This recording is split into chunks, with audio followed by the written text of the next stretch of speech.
اور مجھے ناراض ایک قصہ بھی مجھے یاد آ گیا. میں ایران اس میں دبئی چلا گیا. ہمارے ایرانی بلوچ تھے آپ کے اسلام آباد والے, مبارک ہو آپ کو, بڑے بڑے لوگ یہاں رہتے ہیں, اسلام آباد میں بڑے بڑے لوگ رہتے ہیں. یہاں اسلام آباد کے پنڈی میں کسی جگہ پر ہمارے ایک وزیر نے سینما گھر کی بنیاد رکھی, سینما گھر کی بنیاد رکھی, اور سارے لوگ جمع ہوئے, مٹھائیاں بھی بڑھ گئی, تقسیم ہو گئی. اب دعا کر رہے سینما گھر کے لیے, دعا کر رہے دوسرے اللہ کی طرف متوجہ ہو رہے. کس کی بنیاد رکھی ہے؟ بولو, سینما گھر کی بنیاد رکھی. آپ نے بھی اخباروں میں پڑھا, میں نے بھی. اب وزیر صاحب اور مٹھائیاں تقسیم ہو گئی, سینما گھر کی بنیاد رکھی. وہ ایرانی بلوچوں نے میرے منہ پہ تماچا مارا. اس کا جواب میرے پاس نہیں ہے, آپ کے پاس جواب ہوگا, جواب دے دینا. اس نے کہا استاد جی, بلوچوں کا انداز اس طرح ہوتا ہے, استاد جی یہ شمائی پاکستانی چونے بے غیرت ہم. کہتے ہیں تمہارے پاکستانی کیسے بے غیرت ہے؟ کہتے یہ چیل اٹھ گئے. آخر سینما بے حیائی کی بنیاد رکھی ہے اور اللہ سے بغاوت کی بنیاد رکھی ہے, اللہ سے لڑنے کی, نبی سے لڑنے کی, قرآن سے لڑنے کی بنیاد رکھی ہے. استاد جی یہ کیا مانگتا ہے؟ کیا مانگیں گے؟ دعا میں کیا مانگتا؟ مٹھائی بھی تقسیم ہوگی, صدقہ بھی کر رہا ہے. میں نے کہا کہ بھائی دعا آسان ہے. کہتے چیل اٹھ گئے. میں نے کہا کہ یا اللہ میں بے حیا ہوں, میں مجھے بے حیائی پر برقرار رکھ لے, آمین. یا اللہ میں بے غیرت ہوں, مجھے اسی طرح بے غیرت رکھ لے, آمین. یا اللہ دنیا کا بے شرم ہوں, مجھے اس طرح بے شرم رکھ لے, آمین. یا اللہ میرے والدین کو, میری اولاد کو, سب کو بے غیرت بنا دے, آمین. یا اللہ میں بے دین ہوں, میرے پورے خاندان کو بے دین بنا دے. اے اللہ ہماری اس بے دینی کو پوری دنیا کے اندر پھیلا دے. دعا میں نے کی نہیں کی. تم بتاؤ اس کے علاوہ کیا مانگ رہا ہے؟ اس کے علاوہ کیا مانگے گا؟ یا اللہ اس کو قرآن کا مرکز بنا دے, یہی ہوگا. یا اللہ اس کو ہدایت کا مرکز بنا دے, تہجد کا مرکز بنا دے, چاشت کا مرکز بنا دے, اوابین کا مرکز بنا دے.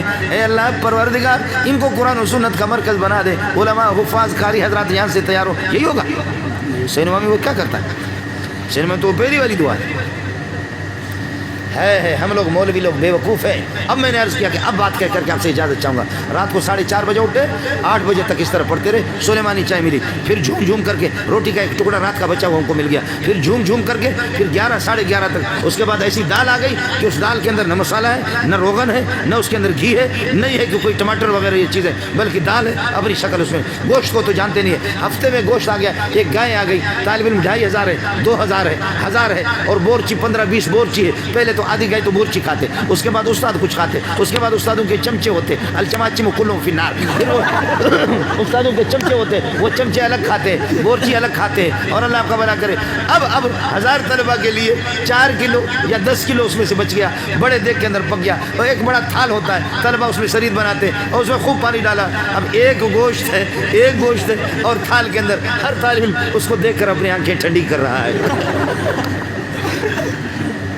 اس کو کھائے کم, اس لیے کہتے اے گوشت تجھے لاکھوں سلام ہو. پچھلے 2 ہفتہ پہلے آپ کو دیکھا تھا, تھوڑا سا دوبارہ دیکھا. ہائے قسمت کہ ہم آپ کو کب دیکھیں گے. اس کے بعد ہماری مقدر میں دال ہی دال ہے, دال ہی دال. ایک طالب نے دال کھا کر کے کہا الحمدللہ الذی اطعمنا وسقانا وجعلنا مسلمین یا وجعلنا من المسلمین. شکر ہے اس خالق کا جس نے ہمیں کھلایا بھی پلایا, ہمیں مسلمان بنا دیا. پروردگار یہود و نصارہ بنا دیا, تیرا شکر نہیں ہے. آپ نے, تیرا شکر ہے کہ یہود و نصرانی آپ نے نہیں بنایا. دوسرے طالب نے کس کر کے تھپڑ مارا. اس نے کہا کتے کا بچہ, یہ دعا گوشت پر پڑھنے کی, تو دال پر پڑھ رہا ہے. آپ کو مسئلہ سمجھا ہے؟